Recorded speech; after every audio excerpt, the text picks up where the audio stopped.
Aujourd'hui, dans Danscussion & Co, Isabelle Rancier, Sylvain Scott et Salim Ahmad sont au cœur de l'actu de la scène. Robert Saint-Amour nous révélera les choix du spectateur. Jérôme Pruneau nous propose d'en finir avec l'appropriation culturelle. Alexia Martel nous livre sa chronique Sans Forgetica. Dans les grandes discussions, nous parlons accident et résilience. Et Jérémy Vitupier nous emmènera quelque part dans le monde. Jingle!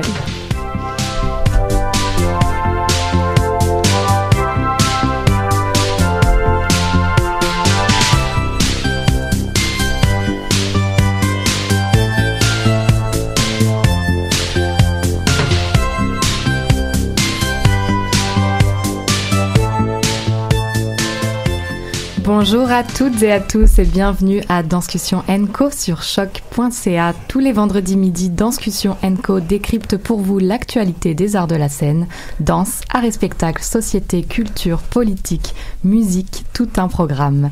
6e émission de la saison aujourd'hui. Ici Clara, Maud, Léa et Alexia à la régie qui nous réservent une chronique bien mystérieuse pour aujourd'hui. Et nos chers Jérôme Pruneau et Robert Saint-Amour ne sont pas bien loin. Bonjour l'équipe. Bonjour. Toujours un plaisir de vous retrouver pour ce rendez-vous hebdomadaire. Tout de suite, c'est l'actu de la scène, rencontre avec des artistes qui font l'actualité des scènes montréalaises. Avec nous aujourd'hui, Maud. Alors, j'ai envie d'ouvrir avec des « Il était une fois ». Ernest, Stanislas et Désiré, qui un jour reçoivent une lettre leur apprenant qu'aujourd'hui est leur dernier jour. Ils décident alors de ne pas s'en faire et surtout de ne pas se laisser mourir. Comédienne, chanteuse et photographe, Isabelle Rancier est l'une de nos comédiennes qui porte le masque dans Les Trois Petits Vieux qui ne veulent pas mourir. Une présentation du Théâtre du Fret. Bonjour Isabelle. Bonjour Maud. Merci d'être avec nous aujourd'hui. Un autre, il était une fois, en 1577, dans un petit village d'Angleterre, la place des filles est à la maison, près des chiffons. Le jour où le jeune William Shakespeare découvre le talent d'auteur de sa sœur Margaret, il ne peut garder pour lui son émerveillement.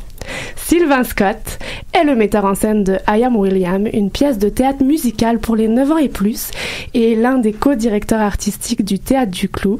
Bonjour Sylvain. Bonjour. Merci d'être avec nous. Ça fait plaisir. Et notre dernier, il était une fois. Une mère qui se voit dérober ses jumeaux par un vautour et une tortue. Ensuite, la rencontre d'une fille papillon suivant le voyage des monarques avec un jeune homme qui cherche à guérir son éclatement intérieur en retournant à ses racines africaines. Salim Ahmad est interprète marionnettiste et interprète dans la nouvelle création du théâtre Motus Ganougala, La Traversée. Bonjour Salim. Bonjour Maud. Merci d'être avec nous tous les trois. C'est un immense plaisir. On ouvre de nouvelles portes. On sort de la danse en tant que telle. Et alors j'ai tout de suite envie de plonger théâtre masqué, théâtre de marionnettes, théâtre d'ombre, théâtre musical. Que représente la scène pour vous et à quelle famille de créateurs et d'artistes appartenez-vous tous les trois? Wow. Ben moi c'est drôle parce qu'en m'en venant ici, je me disais, moi à l'école de théâtre, on m'a dit il fallait comme interprète développer toutes sortes moi je m'en allais dire de skills, mais d'aptitudes, excusez-moi. Puis ça m'est resté en tête. Je me suis dit bon, mais là j'ai une formation d'acteur, moi j'ai envie de chanter aussi. Fait que veux pas, j'ai appris à développer au cours des années toutes ces aptitudes-là. Puis je pense que c'est quelque chose qui, je me rends compte aussi en voyant ça chez les autres, que c'est quelque chose qui nous sert énormément.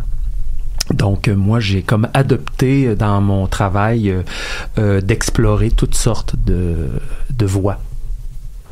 Ouais. Ben, je vais rebondir là-dessus. Moi, j'ai fait d'abord une formation, d'abord en photographie il y a très, très longtemps, mais après, c'était en théâtre musical. Donc, je chante et je joue, mais je danse un peu. Peut-être pas trop, mais bon, j'ai un corps qui peut bouger. Puis après ça, j'ai fait une formation en théâtre. Puis moi, je me suis beaucoup intéressée aux jeux masqués, puis aux clowns. Donc, ce qui m'intéresse, là, c'est sûr quand je peux mélanger les trois, là, la musique, le corps et le jeu, c'est là que je suis le plus comblée. Mais j'adore toutes sortes de choses.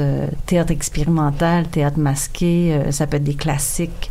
J'aime aussi être versatile, si on veut. ça me comble. Et Salim, marionnettiste. Oui, moi je viens effectivement de la famille de marionnettistes. Et aussi qui veut dire qu'on touche à toutes les autres familles, là, bien sûr, là, le chant, les voix, le mouvement, la danse avec sa marionnette ou avec... des fois, quand on dit marionnettiste, on pense que le marionnettiste est caché à l'ancienne. Mais maintenant, les marionnettistes sont sur scène, ils jouent, ils interprètent aussi avec leurs marionnettes ou d'autres comédiens. Et tu es un de ces marionnettistes qui sont sur scène et qui, entre autres dans Ganou Gala, vont être visibles. Quel type de marionnettes sont dans ce spectacle? Il y a plusieurs sortes de marionnettes. Il y a le théâtre d'ombre, où est-ce que là, on va utiliser quand même la force du théâtre d'ombre. Là, on ne nous voit pas comme marionnettistes, bien sûr. Mais il y a d'autres sortes de marionnettes. Il y a un vautour, comme vous avez dit, une tortue. Et là, nous sommes vus comme marionnettistes ou comme manipulateurs. Et on est des comédiens aussi. On joue toutes sortes de personnages. Et c'est ça, il y a un vautour géant et un caméléon aussi, manipulé à deux. Et ça, c'est toute une danse. On doit apprendre à manipuler la marionnette et à jouer avec l'autre qui est juste à côté, qui manipule la même marionnette. Et c'est fascinant d'avoir 3 énergies différentes et jouer avec ça. C'était intéressant parce que vous ne m'avez pas du tout répondu fiction, imagination, nos corps portent la fiction, l'imagination, et pourtant vous cachez vos corps d'artistes derrière des masques, derrière des maquillages. Je pense à Iam William, où là on remonte en 1577. Quel est le pouvoir de la fiction et à quel point vos corps veulent porter ces fictions, ou au contraire être tout simplement livrer un message très réel et réaliste? Sylvain. Moi, j'ai l'impression que même au début de la compagnie, quand on a créé le Clou, il y a, ça je disais tantôt, presque 30 ans, pour nous, ce qui était bien important, c'était de voir sur scène des spectacles que nous, on aurait aimé voir ados. Donc, il y a... En fait, je pense que au Clou, c'est super important les mots, l'histoire, la fiction, le récit. Et veut pas, notre travail, soit comme acteur ou comme metteur en scène, c'est de faire en sorte de répondre le mieux à ce que ce texte-là impose. T'as des textes qui vont tout à coup suggérer de peut-être utiliser plus le mouvement, plus la musique. D'autres qui vont imposer quelque chose de plus sobre, de plus... Fait que je pense qu'il faut être vraiment à l'écoute de la matière première. Isabelle, dans Les Trois Petits Vieux, vous abordez le sujet de la mort et du deuil. Est-ce que tu pourrais nous parler un peu plus et comment vous l'abordez? Alors, vous êtes 3 comédiens masqués, 2 femmes, 1 homme masqué. C'est à toi. Écoute, oui, on a décidé le masque. D'abord, ça a été justement un coup de cœur de texte. C'est Alexandre Lheureux, qui est le directeur artistique du Théâtre du Fret, qui est tombé sur ce texte-là et il y a eu un coup de foudre total. Et puis au début, il voulait faire la mise en scène avec 3 femmes, un peu justement comme dans le temps de Shakespeare où c'était les hommes qui jouaient des femmes. Lui, il voulait que les femmes jouent des hommes parce que c'est 3 personnages de vieux. Puis là, tout d'un coup, c'est très drôle. Il voyait le masque. Le masque est venu comme une inspiration. Puis là, tout d'un coup, il dit, mais ce spectacle-là, il va vivre. Puis là, je vais être jaloux si je joue pas dedans. Bon, là, je fais ça un peu gros, mais on est allé aussi chercher quelqu'un qui était spécialisé en masque. Moi, j'ai étudié à Sainte-Thérèse avec Joanne Benoît. Puis, bon, elle a été à La Grosse Valise, qui était une compagnie là, qui a roulé pendant, je sais pas, 20 ans. Es-tu capable de me répondre à ça, toi? Écoute, La Grosse Valise, ça a été une compagnie importante qui a tourné pendant, je dirais même plus que ça. En tout cas, qui a tourné. Faudrait que j'aille voir sur mon téléphone. Elle me l'a écrit, mais j'ai peu le temps de le regarder. Mais c'est quelqu'un qui est très spécialisé en masque. Puis, au Collège Lionel Gros, elle enseigne le jeu masqué neutre, les larvaires, les comédiens dell'arte.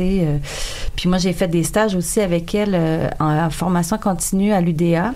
Donc, j'ai proposé à Alexandre qu'on approche Joanne, puis elle était extrêmement enchantée de participer à cette création-là. Alors, ce qu'on a fait, c'est que Vania, qui est la 3e comédienne, elle fait beaucoup de marionnettes, mais elle fait aussi des masques. Donc, elle a fait d'abord des prototypes en papier mâché, puis on a commencé la création autour du masque avec ces prototypes-là. Puis ensuite, on a dit, ben c'est super, ils vivent bien, mais si on allait chercher quelqu'un d'expert en masque pour construire les masques en cuir, et là, on a approché Marie Muillard. Donc, c'est comme si un peu Vania avait fait la conception à partir des ateliers de jeu qu'on avait fait à partir du texte avec les masques en papier mâché. Elle a inspiré Marie dans le travail. Elle a travaillé avec Marie comme un grand stage. Et puis après ça, il y a eu Pierrick Fréchette qui fait la scénographie, les accessoires, qui a fait la patine des masques. Et donc, c'est ça. Je ne sais pas si je me suis égarée, mais... Le corps, on le parle masque et la mort. Bon, la mort, je veux en parler absolument parce que tout le monde, à cause du titre, puis qu'est-ce qui est dit dans la description qu'on donne, on dirait que c'est un spectacle sur la mort, et non, ce n'est pas un spectacle sur la mort, c'est un spectacle, c'est une ode à l'amitié, à l'amour. C'est un spectacle de vie, c'est drôle, ils reçoivent ça, puis bon, ben, il reste une journée à vivre, qu'est-ce qu'on fait? Bon, après ça, ils vont passer un petit peu à travers toutes les étapes du deuil, là. Au début, ça va être du déni, ils veulent rien savoir, après ça, de la colère, après ça, non, on va vivre éternellement, après ça, on accepte, puis après ça, on se dit qu'on s'aime, puis là, on y va. Donc, ça bouge, c'est vivant, et puis, fait que j'aime pas ça de dire que c'est un spectacle. C'est sûr que ça parle de ça parce que c'est ce qui va arriver éventuellement, comme pour tout le monde, mais c'est vraiment un spectacle sur la vie. Et puis le masque, je vais parler du corps parce que c'est une émission sur le corps, hein, et la danse. Ce qui est particulier avec le masque, un visage, ça donne beaucoup d'expression. Le masque, quand tu mets le masque, ben tout d'un coup, le corps devient avec une grande loupe. Et puis, c'est à nous de voir comment on va transposer les émotions par le corps. Donc, c'est des choix très précis qu'on doit faire. Donc, c'est un entraînement qu'on fait. Il y a aussi des rythmes. Ça, c'est souvent en théâtre partout, mais les rythmes sont très importants. On va aller vite, on va aller plus lent. Des fois, c'est juste les yeux qui parlent. Il n'y a rien qui bouge, mais juste les yeux. Puis ça aussi, ça va faire vivre le masque. Puis pour avoir un bon masque qui vit, c'est pour ça qu'on est allé chercher Marie Muillard, il faut que les traits soient juste parfaits parce qu'il y a des masques qui ne vivent pas. Donc, tu mets le masque, si le corps vit, si les yeux vivent, tout d'un coup, je pense que tu as un masque qui fonctionne puis qui vit. Est-ce que j'en ai assez dit? Oui, puis tes yeux parlent d'eux-mêmes. Puis j'ai envie d'ouvrir à Salim, marionnettiste. On est dans une transmission à un objet à la base inanimé. J'imagine, si je me trompe pas, de ce qu'est une marionnette. Et alors, ton corps versus le corps de l'objet qui est entre tes mains, quel est ton travail de contamination ou de retenue de ton corps avec la marionnette? Ça peut être à la fois dans Gala, et en même temps dans ton travail de marionnettiste. D'accord. C'est ça. En fait... j'ai la responsabilité de donner vie à un objet. Et là, c'est en s'inspirant des mouvements naturels, de la fluidité, de l'histoire, de la parole, et des possibilités de cette marionnette-là. Est-ce qu'elle bouge juste un bras? Est-ce qu'elle bouge la tête, le bras et les jambes? Est-ce qu'il n'y a rien qui bouge là-dedans? Et c'est à moi de lui donner son espace et sa voix. On parle souvent de respiration qui est super importante pour un marionnettiste, à quel point il faut avoir compris la respiration pour pouvoir ensuite l'insuffler dans l'objet. Est-ce que tu me contredis ou est-ce que tu appuies? Ah non, j'appuie, ouais. En masque, c'est très important. En masque, la respiration, et alors en théâtre musical. Ouais. Ben, en fait, c'est drôle parce que quand on parle de théâtre musical, pour moi, il y a le jeu, le chant, la danse. Dans une production passée, j'avais essayer d'explorer l'aspect dansé dans le spectacle, mais au même titre que la raison pourquoi on peut chanter dans un show de théâtre musical. Il y a comme plein de théories qui existent, là, mais bon, disons que quand un personnage se met à chanter dans un spectacle de théâtre musical, c'est souvent pour exprimer une émotion qui serait pas nécessairement exprimée verbalement. C'est pas quelque chose que le personnage dirait à un autre. Et je me disais, ce serait bien d'essayer de faire ce travail-là avec la danse. de réussir à ce que il y ait certaines scènes, à la limite, certaines scènes parlées dans le texte, qui soient retranchées et remplacées par quelque chose de chorégraphié qui voudrait dire la même chose. Que si on enlève cette scène-là, il nous manque quelque chose dans l'histoire. Mm-hmm. Puis j'avais fait ce travail-là avec Mélanie Demers, la chorégraphe. Et on est arrivé à une espèce de... Il y a certains moments dans le spectacle où je me disais, c'est exactement ça. On avait atteint notre objectif. Mais je me suis rendu compte que, évidemment, c'est un travail qui nécessite énormément de temps. Aussi, avec les acteurs, un acteur qui est capable, un bon acteur qui est capable de chanter, c'est déjà pas nécessairement courant. Tu sais, quelqu'un qui a vraiment une solide technique vocale. Et là, en plus, quand tu lui demandes de danser, mais d'être complètement à l'aise dans son corps, puis de pouvoir répondre à ce qu'une chorégraphe comme Mélanie peut exiger de quelqu'un, oh là là, le défi est énorme. Mais quand même, moi, cette expérience-là, ça m'a confirmé que il y avait quand même quelque chose à faire avec ça. Puis idéalement, dans une autre production, éventuellement, j'aimerais ça vraiment faire ce travail-là avec ces trois aspects-là, mais qui voyagent parallèlement. C'est lancé et je pense qu'Isabelle serait de la partie si jamais tu l'ouvres. Non, mais j'ai ces mêmes fantasmes-là. Hein, je connais pas beaucoup Sylvain, on se croise, mais c'est drôle, j'ai vraiment exactement les mêmes fantasmes. Je trouve ça très Parce que le corps, quand on voit un spectacle de danse, là, il y a une dramaturgie, il y a une histoire, il y a quelque chose qu'on suit, qui vient nous toucher, tout ça.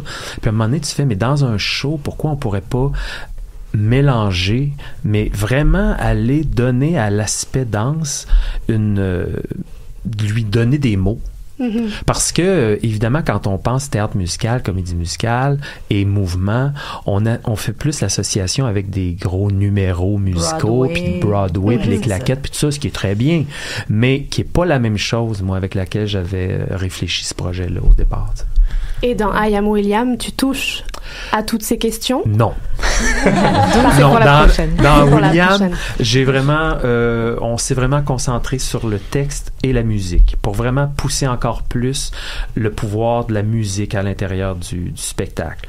Il y a plus de chansons qu'il y en avait, par exemple, dans Le Chant du Coy, le spectacle auquel je fais référence avec Mélanie. Mais dans William, non, l'aspect danse, il y en a un petit moment, mais qui est plus vraiment une toute petite parcelle dans le spectacle. Là. Et alors, la particularité, c'est que vous faites tous partie de la programmation du festival L'Écoute Théâtre. Oui. Rémi Boucher, le directeur artistique, selon ses mots, dit qu'il souhaite proposer aux jeunes des spectacles dont ils vont se souvenir. Donc, vous faites partie de ces 3 productions qui ont cette motivation. Et alors, il me semble qu'il y a une 12aine de spectacles qui seront présentés pendant ce festival. Le défi de créer pour des 9 ans et plus, 7 ans et plus. Ganou, je sais pas... Ganou, c'est vraiment pour adolescents. Adolescents. Oui, et c'est 3 récits en même temps. Là, on parlait de marionnettes, mais il y a aussi de la danse masquée, il y a le jeu de comédien, il y a 3 récits qui se racontent en parallèle. C'est un récit originel de pays Dogon, c'est du Mali, et une histoire d'un jeune Québécois métis d'un père malien, d'une mère québécoise, amoureux d'une Québécoise avec des origines mexicaines et qui est gravement malade. Et pour un peu fuir cette maladie-là grave, elle pense qu'elle est la reine des monarques, des papillons monarques. Et elle fait le voyage avec les papillons monarques du Québec jusqu'au Mexique. Mm-hmm. Wow. Ça évoque le goût d'y aller, la puissance de la scène. Donc c'est ça le défi de parler à des enfants et jusqu'à adultes et très vieilles adultes. Quels sont vos propres défis de créateur ou de porteur de personnages, Isabelle, quand on s'adresse à des jeunes enfants? Est-ce qu'on veut éduquer? Est-ce qu'on veut téléporter un enfant ailleurs? Qu'est-ce qu'on veut faire? Ben moi, ce que j'aime dans l'enfant ou l'enfance, c'est tellement d'imagination quand t'es petit. Je pense pas qu'on est là pour faire l'éducation. C'est laisser porter l'imagination à l'enfant. Puis nous, c'est drôle parce que le spectacle, quand Joanne est rentrée dans le projet, elle dit, pour moi, c'est pas un spectacle pour enfants. Mais c'est écrit, il est écrit que c'est pour jeunes, mais pour moi, c'est un 7,77, donc c'est pour tous. Puis on a 17 ans parce que, bon, c'est sûr que c'est des vieux, puis les masques sont très imposants, puis on a l'air des grosses marionnettes. On est déjà sur scène au départ, donc ça peut être un peu imposant, mais tu sais, il y a des enfants, moi j'ai des enfants de mes amis qui sont venus, ils ont 3 ans, ils ont capoté sur le spectacle. Donc, ouais, c'est ça. Fait que oui, c'est le fun que ça soit pour enfants, mais moi, on le fait juste pour des enfants, on le fait avec des familles, on le fait juste pour des adultes, puis il fonctionne partout. Donc, oui, créer pour les enfants, puis leur donner plein de, je sais pas, des ailes pour flyer encore plus haut, parce qu'ils sont déjà très, très... L'imagination est pure dans d'être un enfant. Puis, Sylvain. Oui. Ben, en fait, pour moi, c'est un défi. C'est pas un défi, en fait. Monter un spectacle jeune public pour les 10 ans et plus, c'est le même défi que c'est de monter un spectacle pour adultes. La seule question qui va m'interpeller quand je réfléchis à un spectacle, c'est ce que je disais tantôt. Moi, à cet âge-là, qu'est-ce que j'aimerais peut-être me faire dire? Mais me faire dire dans le sens de quoi je voudrais qu'on me parle. Après ça, toute la façon dont on va communiquer l'information, livrer le spectacle, ça, pour moi, comme créateur, il n'y en a pas de limite. Et en même temps, tu nous ramènes sur scène un William Shakespeare et donc des enfants se... Oui, mais je te dirais même dans des... C'est ça, en fait, ce qui est important, c'est l'humain là-dedans. Peu importe son âge, son origine, son statut, son époque. Puis moi, j'essaie, en fait, la seule chose dont j'essaie de m'éloigner quand je monte un spectacle pour ados, dans ce cas-là, c'est d'essayer de les... je veux les sortir du milieu dans lequel ils sont. Fait que je suis pas très attiré vers les spectacles ou les textes qui vont se passer dans une école, dans des cases, ça m'intéresse pas beaucoup. Alors j'aime mieux parler quand même de ce qui va les toucher, mais dans un contexte qui est plus décalé, je dirais. J'aimerais ça rajouter quelque chose parce que le choix de prendre ce texte-là, bon, je raconte une anecdote très personnelle là qui est pas personnelle à moi, mais à Alexandre qui a choisi le texte. Lui, il a perdu sa mère quand il avait 10-12 ans. Puis quand il est tombé sur ce texte-là, il dit, mon Dieu, j'aurais aimé qu'on me raconte cette histoire-là quand j'avais cet âge-là. Fait qu'un peu comme vous disiez tout à l'heure, quand on était ado, on aurait aimé se faire des spectacles comme vous faites aujourd'hui. Là. Fait qu'il y a aussi ça qui a motivé le choix là, pour l'enfance. Salim, oui. À toi. C'est... J'aimerais ça quasiment vous demander de reprendre la question. Ma question est tu y as déjà répondu, le défi de créer pour des enfants et la pièce, comment elle est portée, mais tu as déjà amorcé la réponse tout à l'heure. Elle est pour tout le monde, cette pièce, c'est un voyage, comme tu nous le mentionnais. Oui, surtout pour les adolescents et les adultes. Et c'est vraiment un langage d'adolescent. Et que je crois, d'après les auteurs, ils sont 5 auteurs sur cette pièce-là. Hélène Ducharme, Amadou Kassogué, Patrick Mort de la Suisse et Humberto Pérez du Mexique. Bien joué. Et c'est ça, ils ont écrit ensemble, mais quand on lit le texte ou on l'écoute, c'est vraiment, on dirait que ça a été écrit par un adolescent, c'est le langage d'adolescent. Et avec du conte là-dedans qui part dans un autre imaginaire aussi. Je crois qu'on aimerait ça parler aux adolescents et aussi ouvrir les horizons, découvrir d'autres choses. Je pense qu'on est convaincus. On va venir rêver, imaginer, on va venir se téléporter avec vous. Comme tu le disais, Maude, Rémi Boucher propose de se souvenir de ces spectacles grâce à vous. Nous, on va vous proposer de se souvenir des dates de ces spectacles pour aller les voir. Alors, il y a Les Trois Petits Vieux le 14 novembre à 10h et à 19h, I Am William le 17 novembre à 11h et Ganougala, La Traversée le 16 novembre à 15h30. Donc, ne manquez pas ce festival, les coups de théâtre, plein de spectacles pour jeunes et plus vieux parce qu'on aime ça. Merci à tous d'avoir été parmi nous. Régal vraiment de vous avoir écoutés. Et on se retrouve juste après une petite pause musicale avec nos chroniqueurs.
Vous écoutez toujours Danscussion & sur choc.ca. La semaine passée, notre cher spectateur préféré Robert Saint-Amour nous partageait ses besoins de spectateur. Cette semaine, nous abordons les choix du spectateur. Robert, c'est à toi. Merci Clara. Bonjour à tout le monde. S'il est évident de constater jour après jour que nos artistes aiment créer et s'investissent totalement dans leur art, il n'en reste que Jérôme Pruneau, plus tôt cette saison, nous a sensibilisé aussi qu'ils le font dans des conditions souvent difficiles. Oui, un milieu de création, c'est pas un milieu facile. Mais qu'en est-il pour les spectateurs? Je vous propose de franchir le 4e mur et d'entreprendre avec vous une exploration de différents aspects de la vie du spectateur, dont la mienne. Cette semaine, je débute en partageant avec vous le thème de la gestion de son agenda et des choix qu'il doit faire. Parce que voyez-vous, des propositions dansent la plupart du temps en saison, juste pour une semaine, et il y en a plusieurs. À celle des diffuseurs habituels, la Place des Arts, l'Agora de la Danse, Tangente, le Théâtre La Chapelle, l'Usine C, le Mai et Densité. Pas tous, heureusement, la même semaine, mais ils occupent la place. On doit aussi ajouter celle à l'affiche dans d'autres lieux. Il y a cette semaine, par exemple, les propositions dans les Maisons de la Culture de Montréal, dont le percutant Wood de Mélanie Demers dans 4 d'entre elles, un remix au Studio 303 et une passerelle 840 des étudiantes et étudiants du programme de danse de l'UQAM. Et je ne vous parle pas du CINARC et de son côté off la semaine prochaine, qui se rajoute en investissant les lieux de présentation. Admettez donc une semaine qui ne compte que 7 jours et avec quelques autres activités ou obligations personnelles, c'est bien limité. D'autant plus qu'un spectateur omnivore peut vouloir découvrir aussi, entre autres, des œuvres théâtrales ou celles du 7e art sur le grand écran. Pour garder son équilibre mental, il doit se répéter intérieurement, tel un mantra, « Je ne peux pas tout voir, je ne peux pas tout voir », et espérer aussi des reprises plus tard.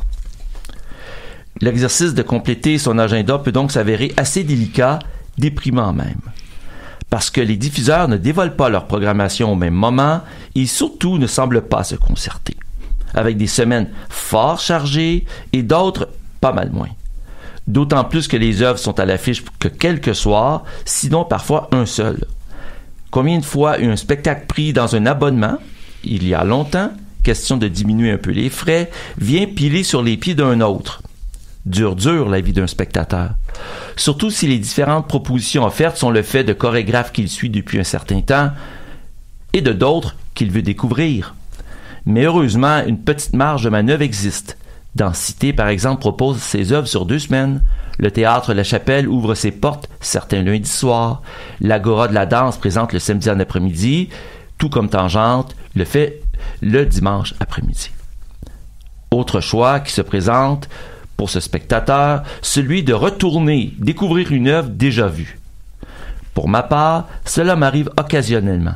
Question de revoir une création que j'avais bien appréciée ou, au contraire, tenter d'apprivoiser un univers qui m'avait déstabilisé ou parce que ma première réception avait été tiède, sinon froide.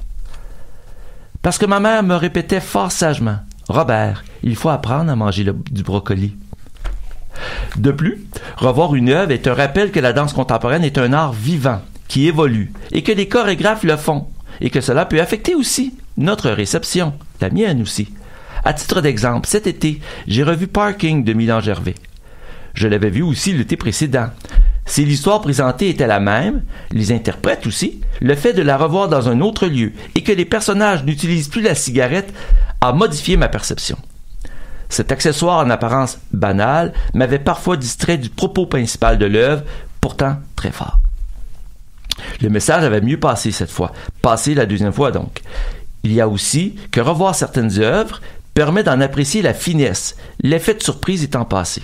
Il y a de grands plaisirs à revoir des œuvres, mais au prix d'en délaisser d'autres? Grande question. Et une fois que l'agenda des sorties est bien garni, avec quand même une petite marge de manœuvre pour les propositions de dernière minute, il faut passer à la prochaine étape, lire ou ne pas lire sur l'œuvre à venir. Mais sur ce sujet, je reviendrai. Bonne prochaine semaine de danse. Merci Robert. Mini pause musicale avant de découvrir la chronique d'Alexia.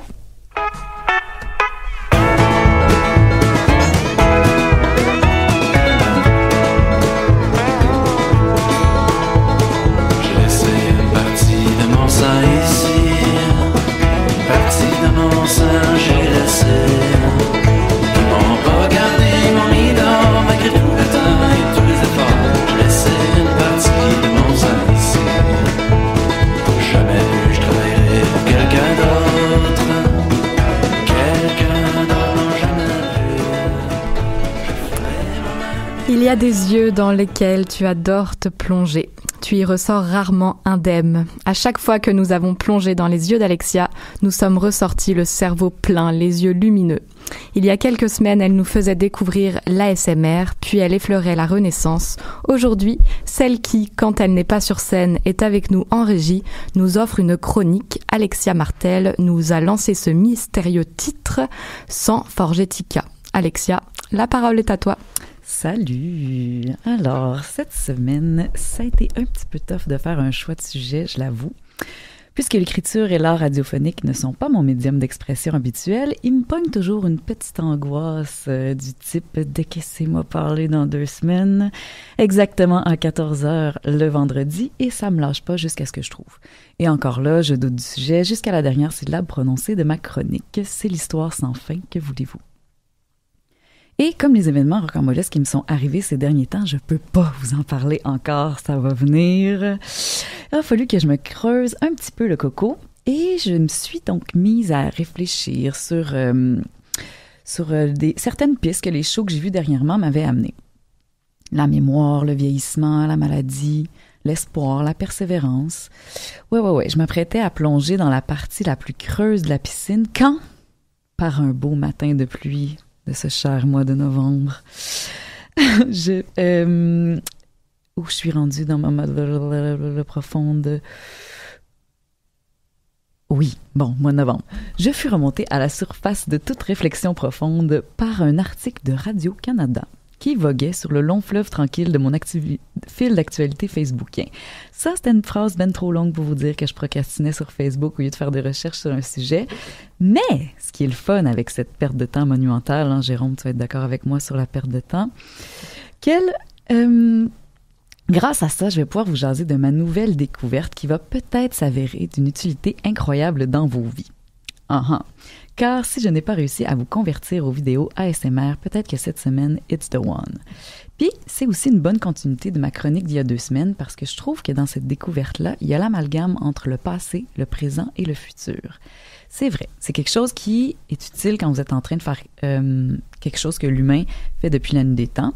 Ça vous demande d'utiliser un ordinateur, donc le présent, mais ça va vous aider dans votre futur. Alors, si je vous dis San Forgetica, ça vous dit quoi? Là, fouillez-moi pourquoi je suis pas capable de dire ça sans un faux accent italien.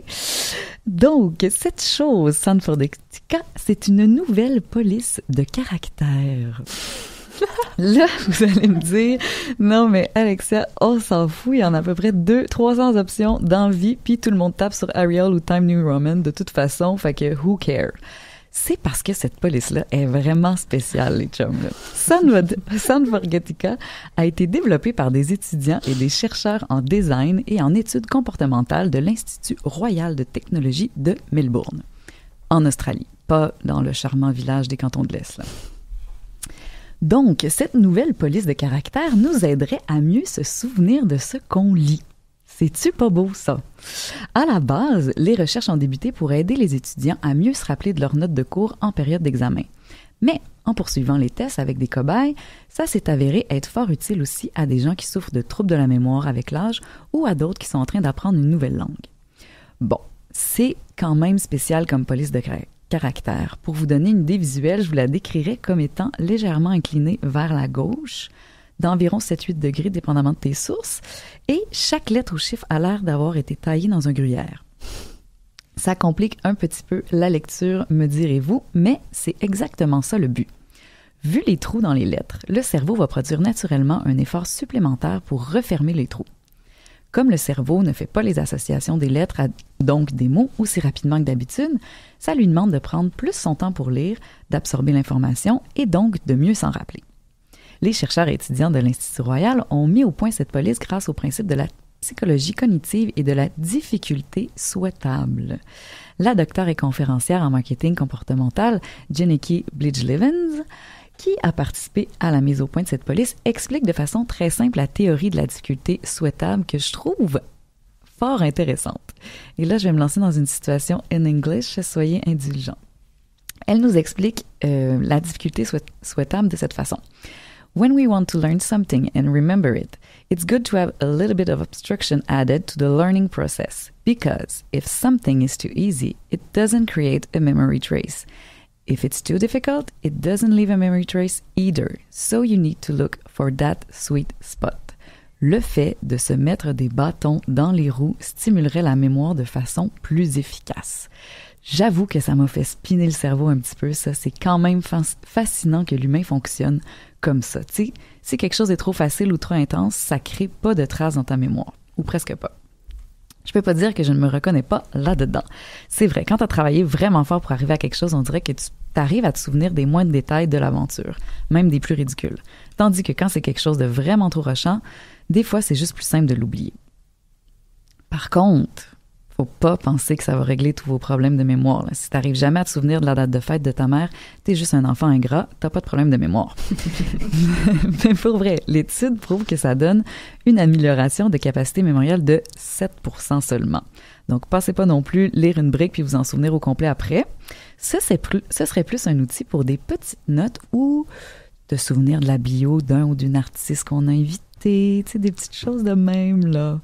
Et là, évidemment, que j'ai testé la dite police. Je dirais que les chiffres et les lettres majuscules, c'est vraiment, vraiment, vraiment, vraiment les pires à lire. Franchement, ça t'aide peut-être dans tes notes de cours, mais ça te prend 3 fois plus de temps à les lire pendant que tu les étudies. C'est quand même... Faut que tu te forces, là. Mais j'ai quand même tapé une partie de ma chronique avec cette police-là. Je sais pas si vous avez trouvé à un certain moment que je parlais plus lentement ou que je relevais les yeux un peu plus souvent de mon texte. Personnellement, j'ai un peu le cerveau qui fume en ce moment. Ça te demande vraiment d'être concentré dans ta lecture parce que tu reconnais vraiment pas les mots que tu as toi-même tapés. C'est fascinant. Alors, pour terminer, je vous invite, chers collègues, à faire le test vous aussi. Cette application est gratuite et est disponible sur PC et Apple. Et voyez si la semaine prochaine, il y a une différence. Est-ce que vous vous souvenez un petit peu plus de votre chronique ou des faits cocasses sur un ou une invitée? Pour le fun, là, un petit test. Merci Alexia. Nous aussi, on a le cerveau qui fume et je mets mes chroniqueurs au défi d'essayer cette police et de nous faire un compte-rendu la semaine prochaine, s'il vous plaît. Allez, on se fait une mini-pause et on retrouve Jérôme Pruneau juste après.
De retour sur Discussion &Co, on est heureux d'être à choc.ca et c'est parti pour Jérôme Pruneau. Alors, réflexion sur les faits de société, les enjeux, les réalités politiques, sociales et financières dans le milieu des arts et de la culture.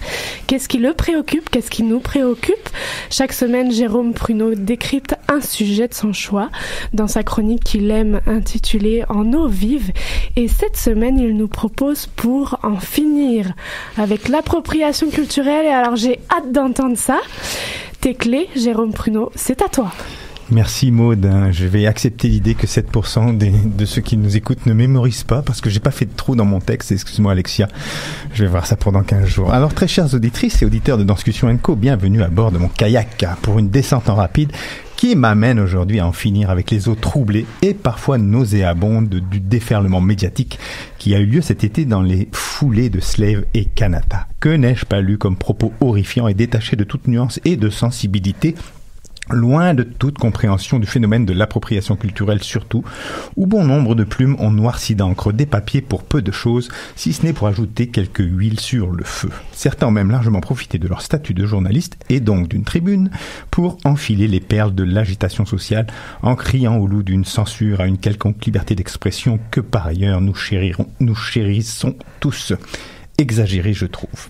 Ma question aujourd'hui essaiera donc de faire le jour sur cet enjeu désormais inhérent à la création. Pourquoi et en quoi l'appropriation culturelle peut porter atteinte à un groupe social donné et comment peut-on transformer de façon constructive cette appropriation en un échange culturel fructueux et respectueux. J'ajouterai donc ici au débat quelques éléments de réflexion qui, je l'espère, tendront à rendre les choses un peu plus lisibles.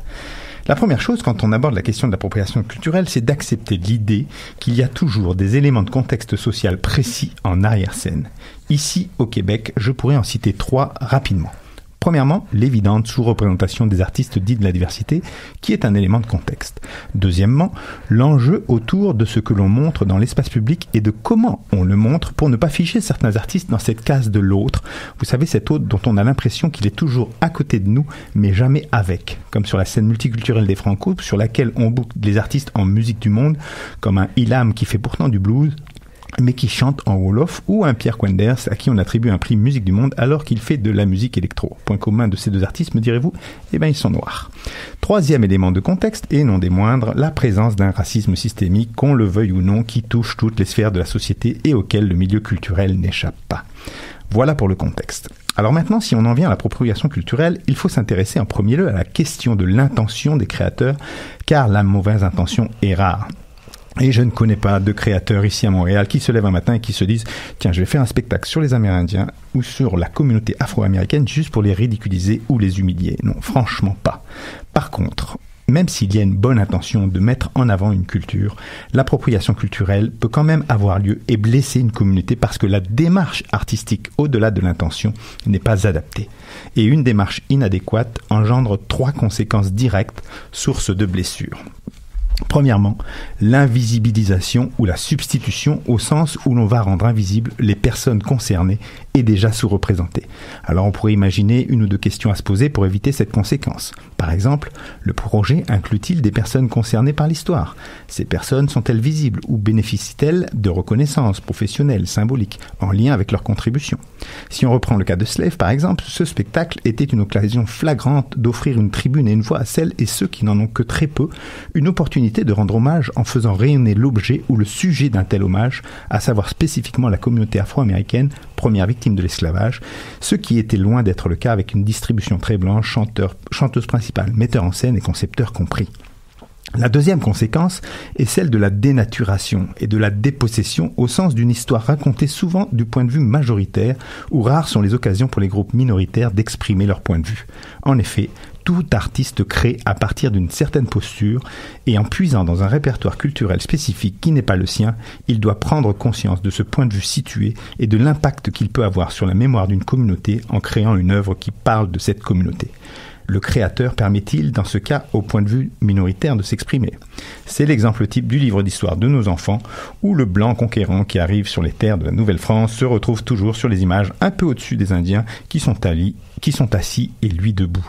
Autrement dit, la bonne question à se poser serait de savoir comment mon point de vue situé influence mon narratif. Ce qui renvoie à décoloniser son regard. Mais voilà, cette décolonisation du regard n'est pas simple, notamment à cause de nos biais implicites. Ces fameux biais implicites qui font que des personnes qui ne sont pas hostiles envers certains groupes racisés et qui n'adhèrent pas à une idéologie raciste peuvent tout de même, malgré elles, discriminer ces groupes sans en avoir conscience, tout simplement parce que les sociétés occidentales dans lesquelles nous vivons ont adhéré ouvertement aux idées racistes pendant des siècles et qu'on retrouve aujourd'hui dans nos esprits inconscients des vestiges de ces idées des 17, 18 et 19e siècles. Combattre ces biais, c'est considérer en tant que créateur que nos décisions au quotidien sont guidées par des pensées qui sont certes conscientes, mais aussi par des pensées qui sont justement inconscientes. Sachons-le. Enfin, troisième et dernière conséquence, c'est la question du détournement du profit. Quand des dizaines de boutiques dans le vieux port de Montréal vendent des babioles et autres souvenirs autochtones alors que tout est fabriqué en Chine, nous avons là, sous nos yeux, une conséquence directe et dramatique de l'appropriation culturelle au profit d'une logique marchande et opportuniste. Tous ces articles devraient être interdits par la ville, c'est un appel direct à l'administration Plante, pour laisser place à un art autochtone réel, certifié autochtone. Ici, il faut donc se poser la question, à qui profite l'œuvre ? Capital symbolique, capital culturel et surtout capital économique. Donc, au regard de ces trois conséquences complexes, je vous l'avoue, il est nécessaire de se questionner pour savoir comment mener, avec sensibilité et humilité, et j'insiste sur ces deux mots, une démarche artistique qui viserait à explorer des enjeux ou des expériences qui ne touchent pas directement sa propre personne en tant que créateur ou créatrice. C'est là, à notre avis, l'essentiel, le fait de se concentrer sur la démarche artistique, car c'est la démarche qui va constituer le passage entre une bonne intention et un engagement authentique. De façon très concrète, une démarche intéressante, selon moi, pourrait comprendre 4 étapes. Premièrement, la consultation auprès des personnes concernées qui permet de s'assurer que l'œuvre que je crée est en adéquation culturelle avec leur communauté et leurs valeurs. Deuxièmement, la participation avec la nécessité d'impliquer des personnes des communautés dont on veut parler en amont et tout au long du processus de création pour éviter une représentation de surface comme on peut le voir parfois. Troisièmement, la représentation qui doit assurer une présence de ces communautés pendant le spectacle. Et enfin, quatrièmement, et non des moindres qui me semble intéressant, c'est la transparence qui explique justement la démarche et qui montre le chemin de cette démarche qu'on a choisie. C'est en appliquant ce type de démarche, justement, que l'on pourrait passer de l'appropriation culturelle à l'échange culturel, porteur, selon moi, d'une possibilité de s'ouvrir à un nouveau potentiel créatif. À méditer. Et puis, un petit dernier mot sur la liberté d'expression sans vouloir en limiter une once. Mais une chose apparaît fondamentale, c'est la question de la responsabilité. Lorsqu'un artiste ou une institution bénéficie de financement public, j'insiste, qu'il souhaite aborder des thématiques lourdes de sens et les amener à un large public, il a le devoir de se questionner sur sa posture, sur sa démarche justement, et d'être à l'écoute de ceux avec qui il veut échanger. En cela, la liberté d'expression que l'on chérit tous ne doit pas se transformer en système d'oppression, et l'art justement est une occasion pour certaines communautés de se réapproprier leur héritage dans les termes et les formes qui leur conviennent. Ce qui me rappelle d'ailleurs une petite chanson quand on parle d'attitude à avoir quand on veut échanger avec l'autre. Jamin, I wanna jam in with you. Allez à Jacques Terrestre, à tout bientôt. Merci Jérôme Pruneau, j'aimerais mentionner plusieurs choses. Tu es ethnologue, tu es directeur général de Diversité Artistique Montréal, tu es auteur d'un essai-texte qui mériterait d'être lu, même s'il est écrit en 2014 et 2015, qui pourrait être sans doute réédité et surtout actualisé, malheureusement encore d'actualité. Il est temps de dire les choses et le titre de ce texte. Et enfin, j'aimerais que tu nous invites le 27 novembre. Il me semble qu'il y a une grosse journée qui pourrait intéresser les gens qui ont envie de plonger dans toutes ces questions. Ah, très bonne intervention, Maud, comme toujours. Oui, je vous invite le 27 novembre. Ça se passe à la bibliothèque, à la grande bibliothèque finalement de Montréal, Bibliothèque et Archives nationales. Nous allons dévoiler les résultats de la consultation sur le racisme systémique que nous avons menée pendant 1 an dans les arts, la culture et les médias. Et je pense qu'il est temps, essentiel, urgent de s'approprier ces questions pour reconnaître les problèmes, les nommer et enfin passer à l'action. Alors, bonne invitation, soyez nombreux. Pour plus d'informations, on peut aller voir le site de Dame ou appeler Dame. Je pense qu'ils sont bien bookés, mais... Les places partent très vite parce qu'on a une limitation à 280 places, puis il y a déjà plus de la moitié qui sont bookées. Tant mieux. C'est bien. Donc merci Jérôme, merci Robert, merci Alexia, qu'on est bien heureux d'avoir toujours avec nous. On se fait une courte page musicale et on se retrouve pour un sujet sensible et en même temps plein d'espoir. Accident, résilience, les artistes de scène. Alors merci les chroniqueurs, on change de place et petite page musicale.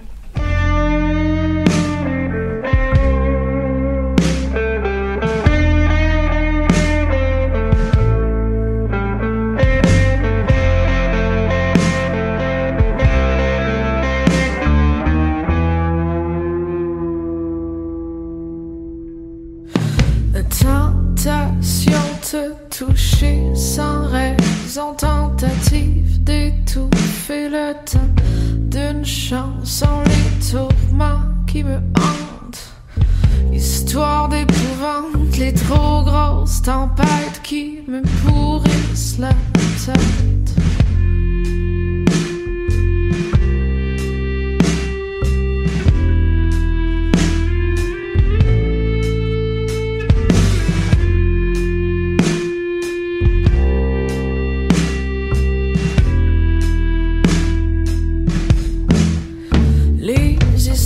Sans issue qui s'installe en sensu, m'ensevelissent sans cesse sous ces mots qui oppressent.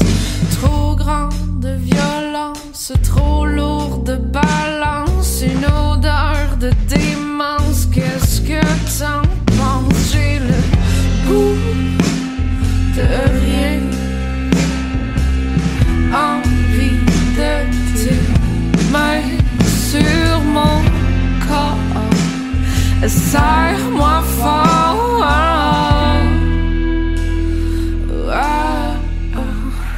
J'ai envie de toi comme d'un bon chocolat, équilibre précaire entre le doux et la mer. Fais-moi trop tournoyer, laisse-moi tout oublier. Sois mon billet, sens unique vers le psychédélique. J'ai besoin de m'évader, j'ai envie de te goûter. J'ai pas peur de la psychose, donne-moi ta plus grande dose. J'ai le goût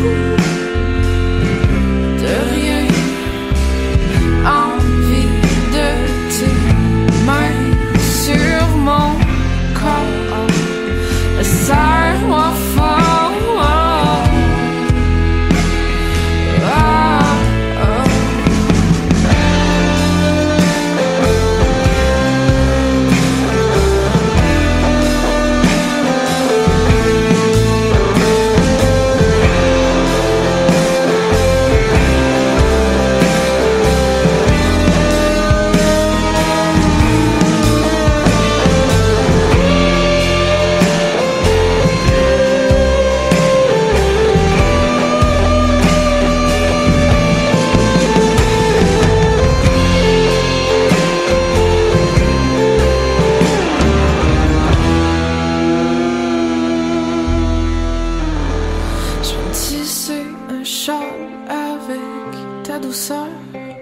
Garder en réserve pour les jours de noirceur. Quand la vie fait trop mal, mon cœur passe pétale.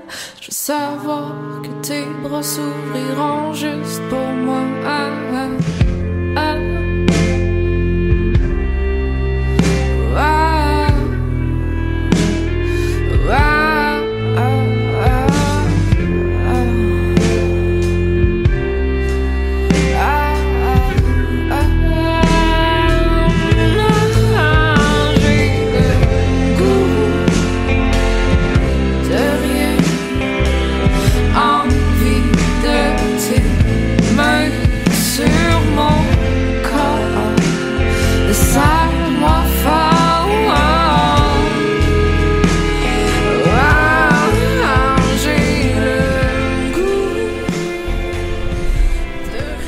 Vous écoutez toujours Danscussion & sur choc.ca, de retour en studio avec Clara, Léa, Alexia à la régie.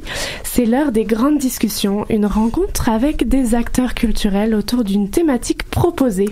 Oui, aujourd'hui, on a voulu aborder un sujet dont on parle peu, mais qui est inévitablement présent dans l'esprit des danseurs, des artistes de cirque, des artistes qui travaillent avec leur corps, l'accident.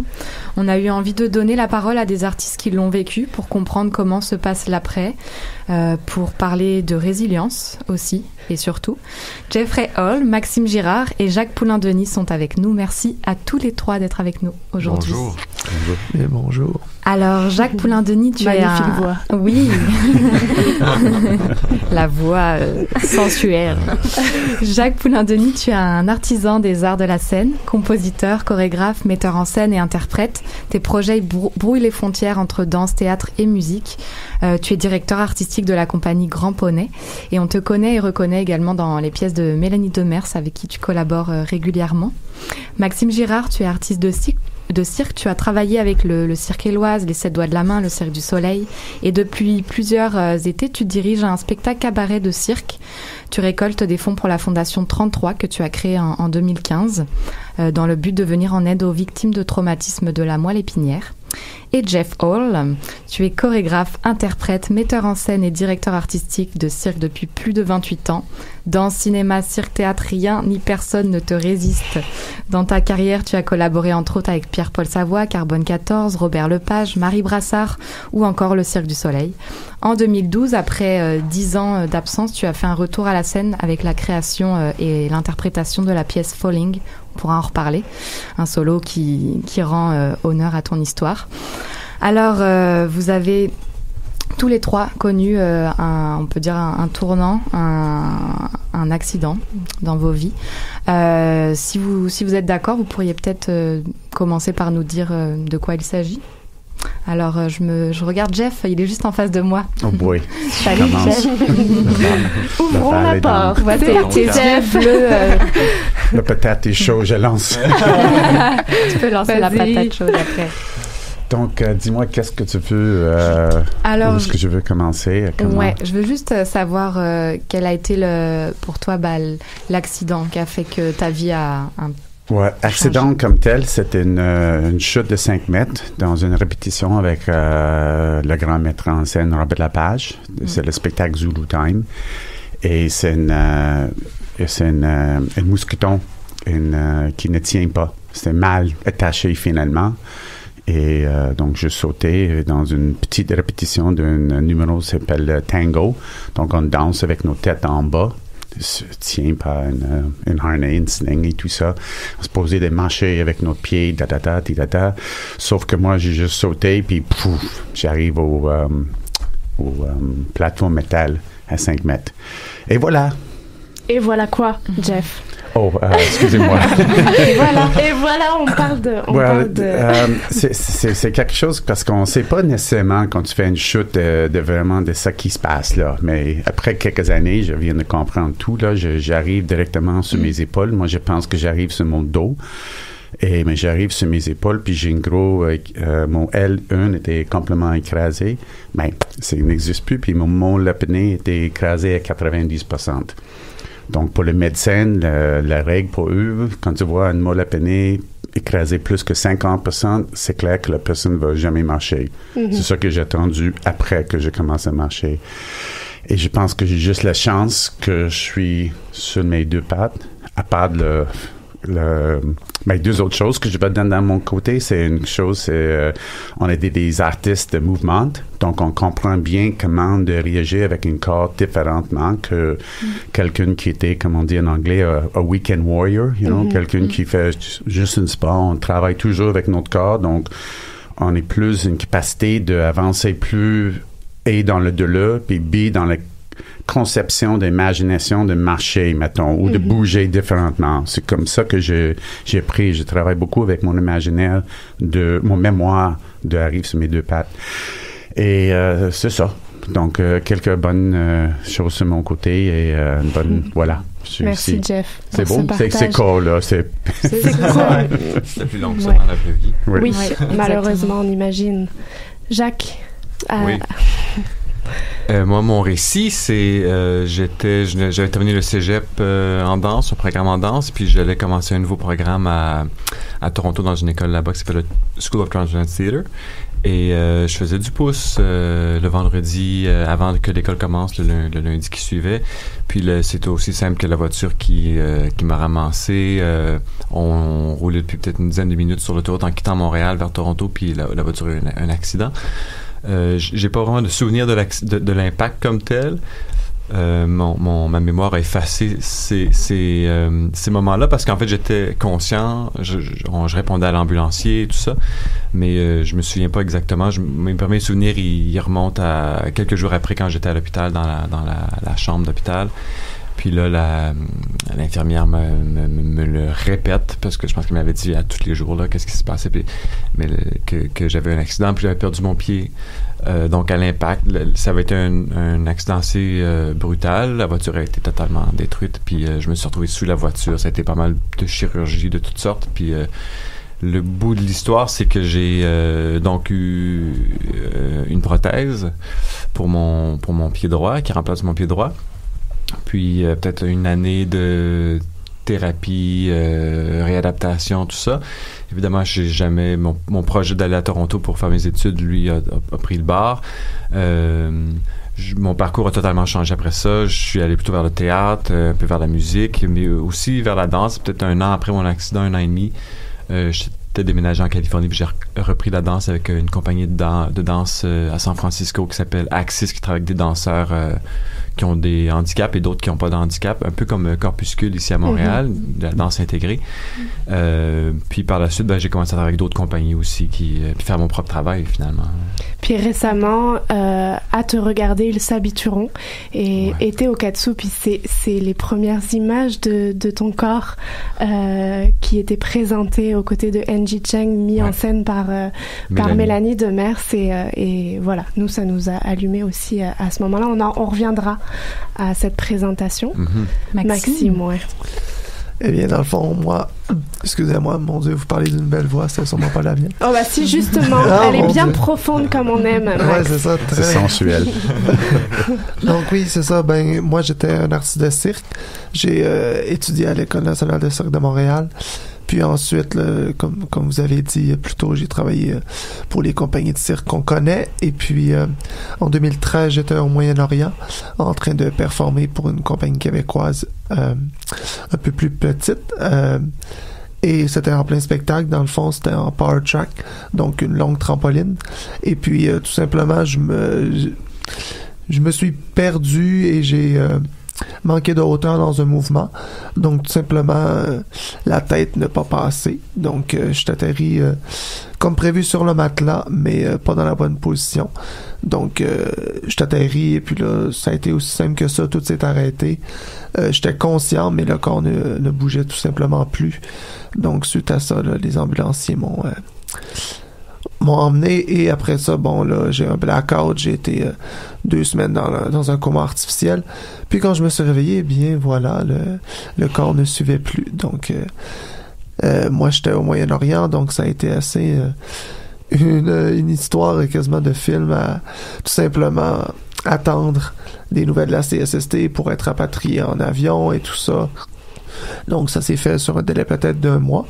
Et après ça, quand je suis arrivé ici, ça en est suivi là, l'équivalent de peut-être 1 an et demi à l'hôpital, ensuite dans 2 centres de réhabilitation pour essayer de récupérer le plus possible. Mais comme il y en a des plus chanceux que d'autres et d'autres moins, eh bien moi je suis en fauteuil roulant aujourd'hui, je suis tétraplégique. Et puis voilà, donc suite à ça, en 2015, j'avais besoin de quelque chose, disons, pour oublier un peu, penser à autre chose. Donc, c'est là que j'ai créé la Fondation 33, qui est une fondation qui utilise le cirque à bon essor pour amasser des fonds pour la moelle épinière. Donc, on a créé des spectacles en 2015 et ensuite, en 2016, j'ai pris une année off, comme on dit, de restructuration, à voir ce que je voulais faire dans la vie. Et après ça, j'ai commencé des projets d'été au Saguenay-Lac-Saint-Jean, Dolbeau-Mistassini pour être plus précis, mon fier patelin. Donc, voilà, donc moi ça m'intéressait évidemment d'avancer des fonds pour la moelle épinière, mais aussi d'amener le cirque en région là où ce n'est pas possible. Donc, un peu là deux sujets assez importants à mes yeux. Et puis, donc, on a fait des spectacles pour l'été 2017, l'été 2018, et là... je voudrais juste un peu comme en 2016, en période de restructuration, à voir vers où ça va s'en aller. Mais voilà, je pense que ça fait un bref résumé. D'accord. C'est vrai qu'on a envie de vous demander aussi, après justement avoir vécu des épreuves comme celle-ci, quel est votre regard sur l'art, sur votre pratique, et est-ce que votre regard a changé? Ben, pour moi, je dirais non, dans le sens que le cirque et le risque, c'est quelque chose qui ne va pas l'un sans l'autre, et c'est ce qui amène la beauté au cirque, et c'est ce qui donne toute sa fébrilité. Et moi, en faisant la mise en scène maintenant, c'est évidemment quelque chose avec lequel j'aime jouer. Évidemment, on parle toujours d'un risque calculé, mais ça fait pas pour moi que le cirque est moins beau, dans le sens que je me suis blessé au cirque, mais mon Dieu, ça aurait pu être dans un accident de voiture ou comme n'importe où, personne n'est à l'abri de ça. Et pour moi, le cirque n'en est pas moins beau parce qu'il y a des accidents. C'est tout simplement, ça fait partie du métier, comme ça fait partie de la vie. Donc, voilà. Jacques, Jeff. Mais moi, je suis complètement d'accord avec Max dans son façon de dire ça. Ça change rien dans notre travail. Dans le fond, je bloodie Max quand même de revenir dans le travail, parce que c'est plutôt ça, à quel point qu'on réembarque dans le chevaux, mettons. Après qu'une chute, tout le monde veut faire une chute. Ça, c'est pas une question de ça. C'est le travail, c'est de remettre sur nous-mêmes. On peut dire sur nos deux pas ou dans notre esprit, de faire quelques autres choses dans notre vie. Et je pense que c'est ça le travail pour une artiste qui a été blessée, c'est de qu'est-ce que je vais faire maintenant avec ma vie, comme tu viens de dire que tu embarques avec la danse, avec une pied qui n'était pas là, par exemple. Là, on fait plein de choses que c'est dehors commune dans un autre sens. Jacques, est-ce que tu as quelque chose à ajouter? Oui, mais je dirais que ça m'a peut-être amené moi un peu à ça n'a pas changé mon parcours, mais ça a peut-être plus précisé. Ça m'a amené à vouloir trouver un peu ma propre façon de danser ou de faire de la création ou d'être créatif avec mon nouveau corps. Fait que j'ai commencé plus à chercher c'est quoi ma propre signature, mon propre langage, ma propre façon de bouger.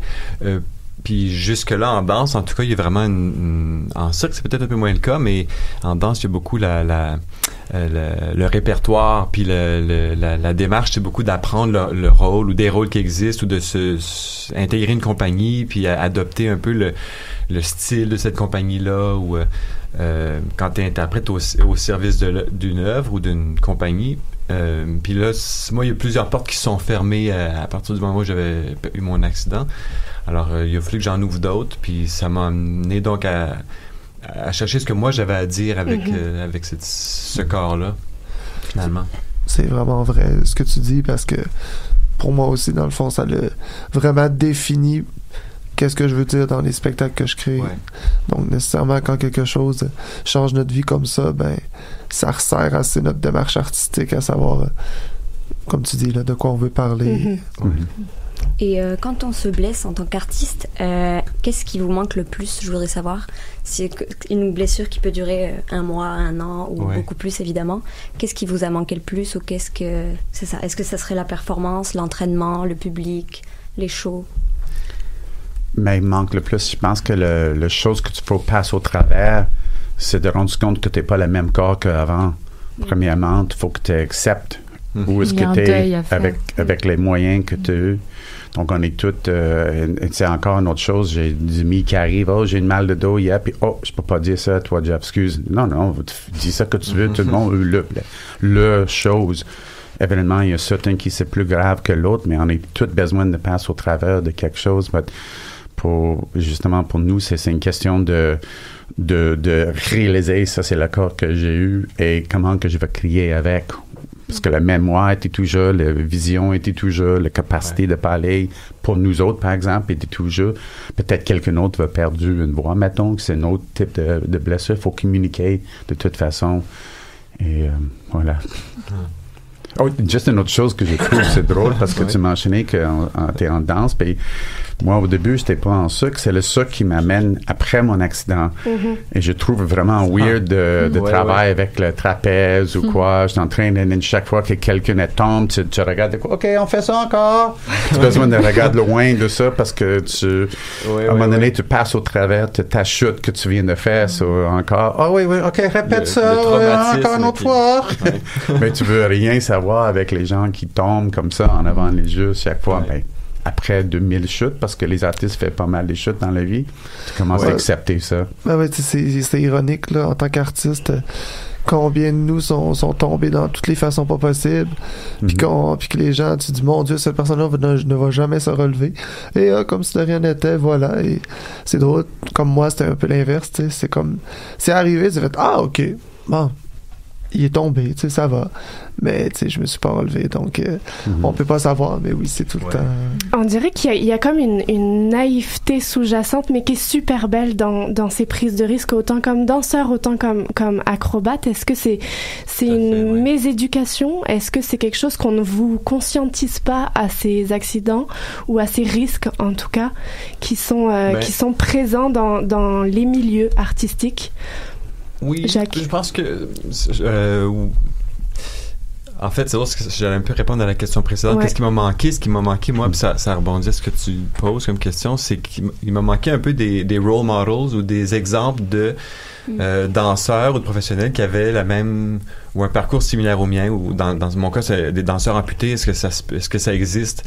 Parce que moi, cette condition-là d'être amputé, je connaissais rien là-dessus avant qu'est-ce que mon accident m'arrive. Fait qu'en plus de devoir réapprendre à danser, il fallait aussi réapprendre à marcher, puis comprendre c'est quoi ce nouveau corps. Puis si j'avais eu déjà plein de références, ben oui, lui l'a fait. Ben là, t'es déjà plus avancé. Donc, cette espèce de naïveté dont tu parles, elle était vraiment présente pour moi. Je savais pas dans quoi je m'embarquais. Je savais pas qu'est-ce qui était possible ou pas possible. Puis il faut vraiment... Puis je me souviens quand ils m'ont dit à l'hôpital, c'est les drogues qui parlaient un peu, là, mais qui m'ont dit, là, vous avez un accident, vous allez rester ici un petit bout de temps. Parce qu'on a plein de choses à arranger sur vous. Moi, j'ai répondu, OK, c'est super, mais moi, je commence l'école lundi. Alors, essayez de faire ça rapidement parce que... Tu sais, le gars était comme vraiment dans déconnecté. Puis c'est ce genre de naïveté-là, je pense, qui aide à tu sais pas qu'est-ce qui est possible ou qu'est-ce qui est pas possible. Puis donc, tu peux juste te dire que tu vas l'essayer, dans le fond. Puis c'est peut-être un peu pour ça aussi que toi, Jeff, tu t'es retrouvé en cirque dans un autre... C'est comme une autre discipline qui est venue te chercher parce que justement, il y avait une espèce d'inconnu qui était souvent très, très attirant. Et puis... peut-être un deuil à faire par rapport à une certaine partie de ta vie, mais que ça ouvre après ça d'autres portes pour tout un autre champ de possibilités. Oui, exact. Puis il faut que tu acceptes ces portes qui viennent d'ouvrir aussi, parce qu'on ne sait pas dans notre carrière comme un artiste quelle porte va arriver. Maxime, ils sont blessés, il peut être un acrobate, puis éventuellement, ils s'enlignent vers d'autres choses. Ça arrive avec toutes nous autres dans notre vie, notre carrière en même temps. Évidemment, une porte ferme, une autre ouverte là, en même temps. J'aurais une question un peu plus sociale, un peu plus encadrement. Quel accompagnement vous offre-t-on autant socialement que dans l'art, le milieu? Est-ce qu'il y a un accompagnement que vous pouvez aller chercher? Et ce soutien, cet accompagnement, sont-ils vitaux dans vos démarches? Ou au contraire, vous préférez les laisser passer pour vous concentrer sur vos démarches artistiques? Quand on vit ce genre d'accident, est-ce qu'il y a un soutien? Alors on parle... peut-être CNESST, CSST. Jacques, je ne sais pas si tu as pu, vu que c'était un accident hors travail, mais pour... moi, c'est un accident de la route, fait que j'ai été pris en charge par la SAC. Oui, c'est sûr qu'au niveau médical, toutes les ressources étaient là. Même chose pour moi aussi avec la CSST. Mais évidemment, comme on le sait, si c'était arrivé en pratique, c'était une toute autre situation. Puis c'est un peu pour ça, moi, que j'ai créé ma fondation, parce que ça arrive à tellement de personnes qui sont juste malchanceuses, entre guillemets. Tu sais, comme moi, j'ai été chanceux dans ma malchance, si on veut, que ce soit dans ces circonstances-là. Au moins, j'ai pas de soucis financiers. Déjà que j'ai d'autres soucis constants dans ma vie qui, en fait, n'arrêtent pas. Donc, c'est toujours la même chose, mais au moins de pas avoir à se soucier de ça. Donc, c'est pour ça que nous, en tout cas avec ma Fondation 33, la Fondation 33, pour les 33 vertèbres du corps humain, eh bien, c'est ça. On essaie d'aider ces gens-là, justement, qui n'ont aucune assurance parce que c'est encore une étape supplémentaire, puis c'est déjà très difficile ce qu'on vit, donc. Je veux juste ajouter que on est toujours plein dans notre système de santé ici au Québec et tout ça façon, mais moi je sentais que je tombais sur une filet assez solide. Ouais, là. ouais, je tombais dans la merde évidemment, mais les gens qui soutiennent c'est solide. La chose que j'ai vraiment contre, c'est la compagnie assurance. La compagnie d'Ex Machina a fourni une assurance, puis il faut battre contre ces personnes, puis même parce que moi je suis officiellement paralysé parce que tout en bas de mon nombril ne fonctionne plus, je marche juste avec mes muscles en avant et je perds mon fil. Oh yeah, oui, j'arrive avec le médecin puis il dit mais tu marches, t'es pas paralysé. Mais c'était comme, comme il y a certain règlement pour dire que je suis paralysé. Évidemment, je ne vais pas mentionner ça ici au radio. Mais au même temps, faut que tu bats contre ces gens-là. Et quand quelqu'un comme ça vient de dire, t'es pas paralysé, tu n'as reçu pas ton argent, et je tombais à terre. Parce que tu te demandes, je suis qui? Dans ta tête, tu veux pas être paralysé, tu veux avancer, tu veux pas accepter ça. Mais au même temps, quand il dit non, je suis qui? Et ça, c'est encore le système social et familial parce que la famille était vraiment importante dans tout ça. Pour débattre ça, parce que moi, ça m'a pris 4 jours de sortir le plancher, honnêtement. Et j'imagine les gens qui sont tous seuls, les gens qui n'ont pas de soutien, les gens qui sont... ça, c'est notre histoire. Tout à fait. Parce que c'est un très chien, ces compagnies d'assurance. Voilà qui est dit. Petit message. Je mentionnais tout à l'heure, Jacques, que tu as participé et que tu participes encore à l'œuvre À te regarder. Ils s'habitueront, qui met sur scène la diversité, les corps atypiques. Jeffrey Hall, tu es revenu et tu reviens encore sur ton vécu dans ton solo Falling. Moi, j'ai eu la chance il y a 6 ans d'être dans les coulisses à te réceptionner à la sortie de scène alors que tu remontais sur la scène. C'est là où j'ai rencontré cet ange. Et Maxime, tu récoltes des fonds pour ta fondation. Alors, racontez votre histoire par l'art pour... J'ai envie que vous continuiez ma phrase, vos témoignages. En quoi, qu'est-ce que vous voulez porter grâce à ces récits d'histoire que vous mettez sur scène? Bien, moi, je parle beaucoup de ma réalité dans mes spectacles et c'est vraiment ça qui m'inspire. Moi, c'est pas quelque chose de nouveau et je m'en cache pas. Moi, je suis quelqu'un que, somme toute, même avec tout ce que j'accomplis aujourd'hui, je n'aime pas ma vie.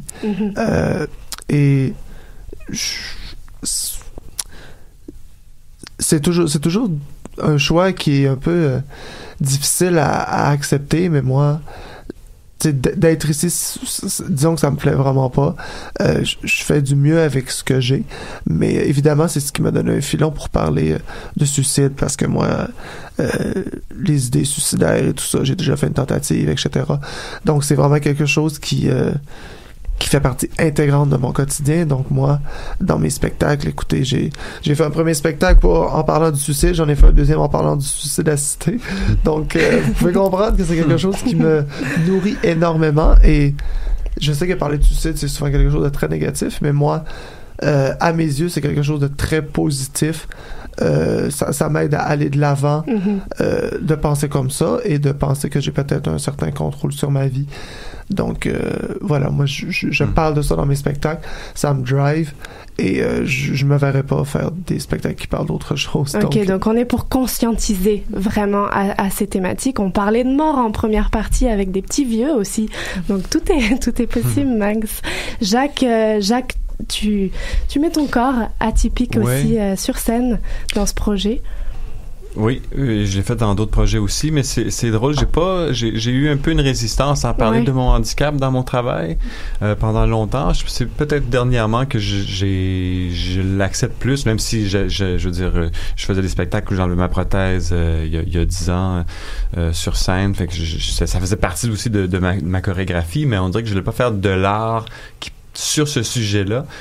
Je dirais peut-être qu'aujourd'hui, ce qui m'apparaît comme étant un peu le thème qui lie mon travail et ma vie personnelle, c'est la résilience et puis la capacité passer à travers des épreuves ou de contourner des obstacles ou de changer de cap puis il y a un peu une insistance dans notre société de toujours continuer puis de pas trop s'arrêter pour se poser des questions, de persévérer, c'est ça qui fait des héros dans notre société. Puis je sais pas si c'est si sain que ça comme approche de vie.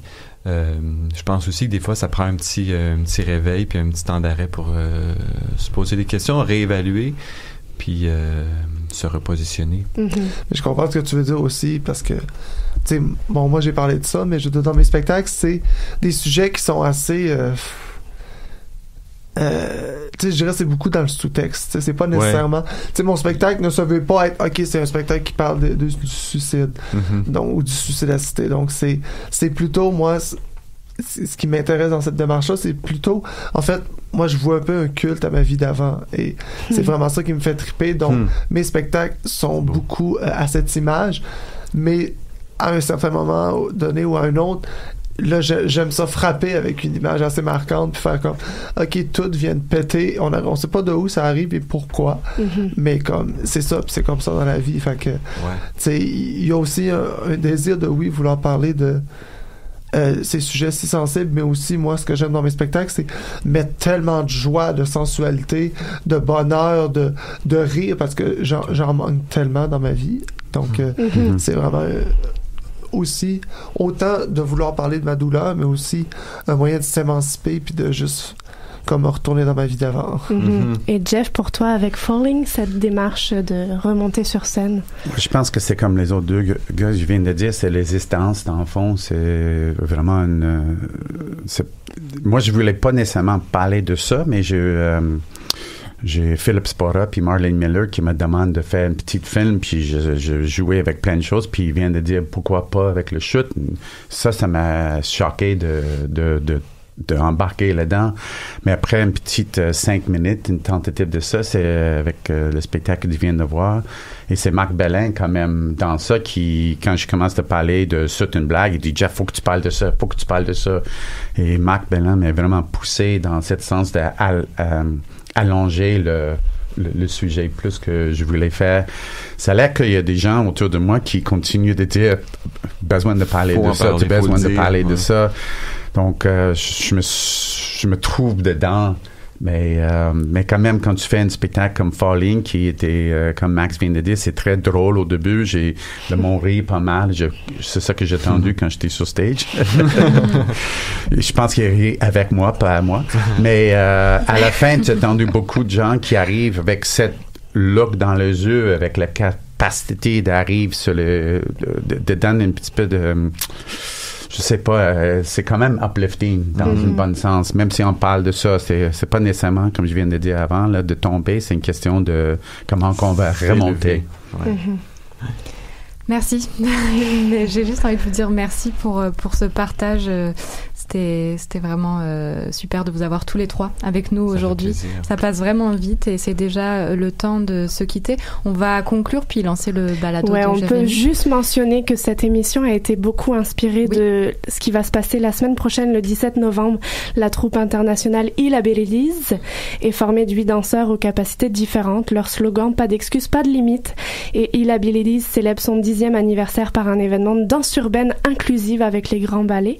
Et cette soirée mettra l'emphase sur l'adaptation, l'inclusion et la communauté. Elle est portée par Lazy Leg, si on le connaît en danse urbaine, qui est assez fabuleux.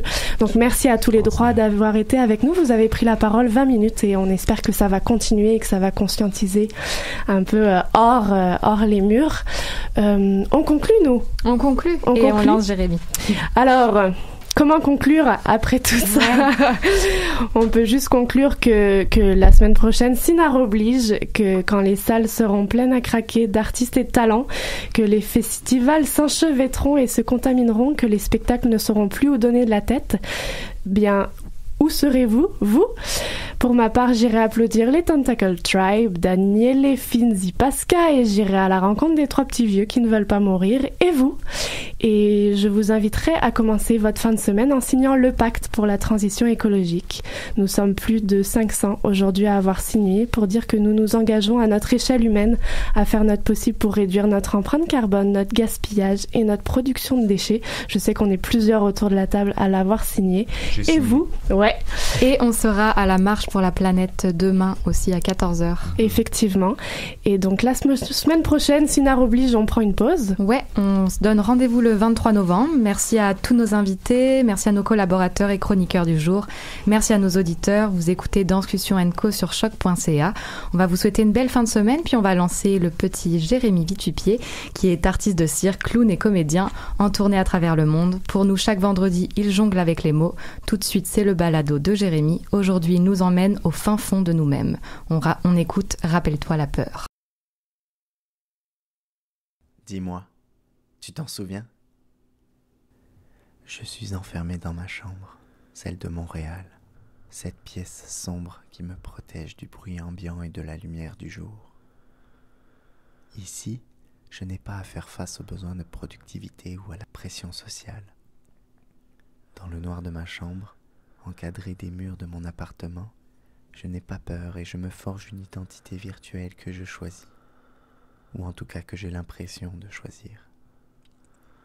Tout ça parce que j'ai peur du dehors. Des fois, je ne me sens pas prêt à l'affronter parce que j'ai l'impression que je vais devoir me justifier sur tous mes choix, comme si on n'avait plus le droit d'essayer et de se tromper, comme si nous devions tous être parfaits tout de suite et tout le temps. Je suis de plus en plus terrorisé par le monde impatient et intolérant.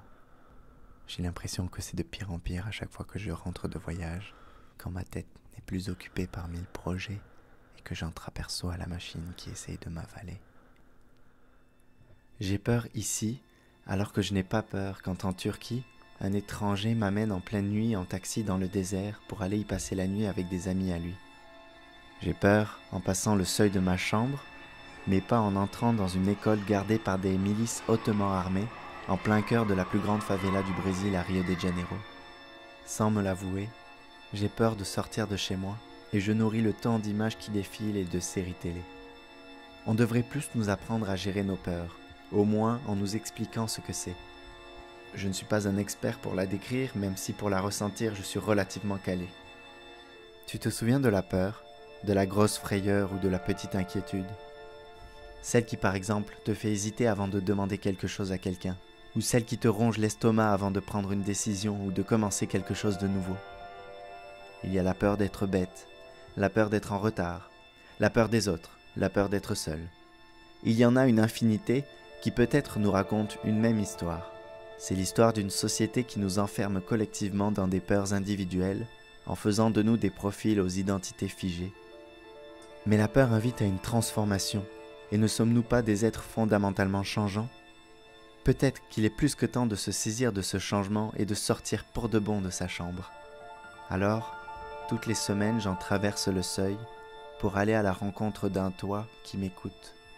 Et les autres, je les rencontrerai plus loin sur la route. Ciao.